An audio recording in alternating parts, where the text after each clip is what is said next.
আসসালামু আলাইকুম। আবারও একবার স্বাগতম মাসুরাস কুকিং ডায়েরির পক্ষ থেকে। যে যেখান থেকেই মাসুরাস কুকিং ডায়েরির সাথে আছেন সবাইকে অনেক অনেক ধন্যবাদ। আমার আজকের রেসিপি ডিম আলুর জালি কাবাব, যেটা খেতে অসম্ভব মজা। দেখতে যতটা না লোভনীয় লাগছে, খেতে তার চেয়ে অনেক বেশি মজা। খুব সামান্য মশলা দিয়ে এবং অল্প উপকরণ দিয়ে এই ডিম আলু জালি কাবাবটা করে দেখাবো। আশা করি আপনাদের ভালো লাগবে। আর এটা বড় থেকে ছোট সবাই অনেক পছন্দ করবে। আসুন তাহলে শুরু করি। এখানে আমি 2টা ডিম এবং 2টা আলু সিদ্ধ বসিয়ে দিয়েছি। সিদ্ধ হয়ে গেছে, এখন আমি এগুলা উঠিয়ে পরিষ্কার করে নিব। খোসাগুলা পরিষ্কার করা হয়ে গেছে খোসাগুলা। এখন এটা গ্রেটার দিয়ে আমি করে নেব। আপনারা এটা হাত দিয়েও ম্যাশ করে নিতে পারেন, তবে গ্রেটারে যে চিকন ছিদ্র আছে ওটা দিয়ে করে নিলে ভালো হয়।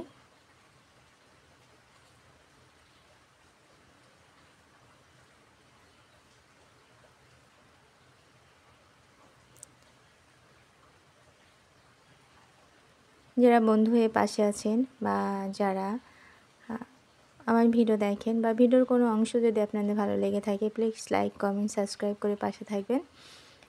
ডিম আলু গ্রেটার করা হয়ে গেছে। আমি এখানে পুদিনা পাতা নিয়েছি। আপনারা ধনে পাতা দিয়েও এটা করতে পারবেন, তবে পুদিনা পাতা দিলে কাবাবের স্বাদটা ভালো আসে। আর এখানে 4টা কাঁচামরিচ কুচি করে নিয়েছি। অনেকটুকু ঝাল দিয়ে আমি এই কাবাবটা বানাবো। দিয়ে দিচ্ছি স্বাদ মতো লবণ, 1 চামচ চিলি ফ্লেক্স, 1 চামচ গরম মশলার গুঁড়া, আধা চামচের একটু বেশি গোলমরিচের গুঁড়া, 3টা পেঁয়াজ বেরেস্তা করে রেখেছিলাম সেটা অ্যাড করে দিলাম। আর দিয়ে দিচ্ছি ব্রেডটা আমি হাত দিয়ে ছাড়িয়ে কুচি কুচি করে দিচ্ছি। ব্রেড দিলে কিমার যে শেপটা আঠালো আঠালো শেপ, সেটা ভালো হয়, মানে কাবাব বানাতে সুবিধা হয়। আপনারা এটা ডিম দিয়েও করতে পারেন বা বেসন দিয়েও করতে পারেন। আমার হাতের কাছে ব্রেড ছিল, বা ব্রেড দিয়ে করলে আমার কাছে মনে হয় যে কাবাবের শেপটা ভালো আসে, এজন্য আমি ব্রেড দিয়ে করে নিয়েছি। লবণটা একটু কম হয়ে গেছিলো, আমি লবণটা আর একটু অ্যাড করে দিলাম। হাতে তেল লাগিয়ে এখন কাবাবের শেপ দিয়ে আমি সবগুলা কাবাব বানিয়ে নিচ্ছি। আমি গোল আকৃতির শেপ দিয়েই কাবাবগুলা বানিয়েছি। আপনারা আপনাদের পছন্দ মতো শেপে কাবাবগুলা বানাতে পারেন।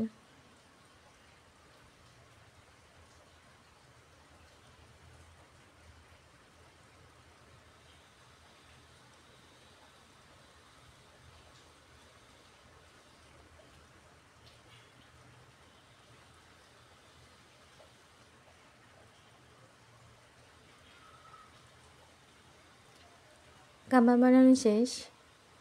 দেখেন কতটা মসৃণভাবে কাবাবগুলা বানানো হয়ে গেছে। আমি এখানে কিছু ফ্রোজেন করে রাখবো আর কিছু ভেজে নেব। ফ্রোজেন করে রাখলে আপনারা 1 মাসের মতো এগুলো ফ্রিজে রাখতে পারবেন, তারপর বের করে ভেজে নিতে পারবেন।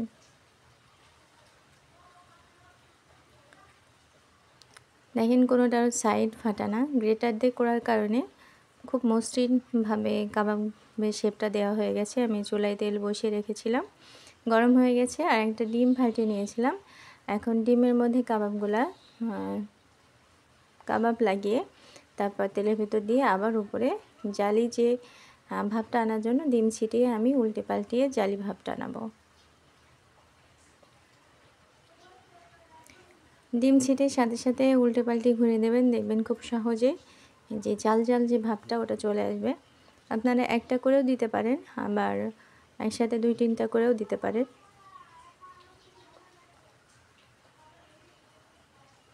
অনেক বেশি ভাজার প্রয়োজন হবে না, মিডিয়াম আছে খুব অল্প সময়ে ভেজে নিলে হবে, কারণ এর মধ্যে সব কিছুই প্রায় বয়েল থাকে, যেমন ডিম সিদ্ধ করা, আলু সিদ্ধ করা, আর যে উপকরণগুলো দেয়া হয়েছে সেগুলো তো সিদ্ধ করার প্রয়োজনই হয় না।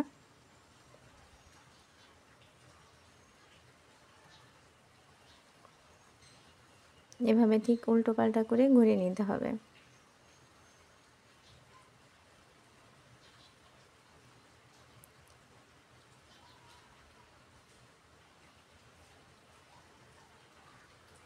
যারা আমার ভিডিওটা দেখেন, যেসব বন্ধু আমার ভিডিওটা দেখেন, অবশ্যই লাইক কমেন্ট শেয়ার করে রাখবেন। আর কেমন হলো কমেন্টস করে জানাবেন। দেখেন কতটা লোভনীয় লাগছে এবং খুব অল্প সময়ে এই কাবাব, ডিম আলুর কাবাবটা বানানো যায়।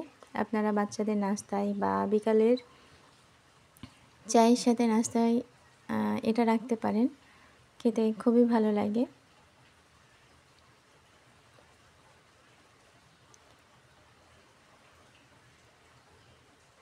এর ভিতরে দেখেন কতটা সফট।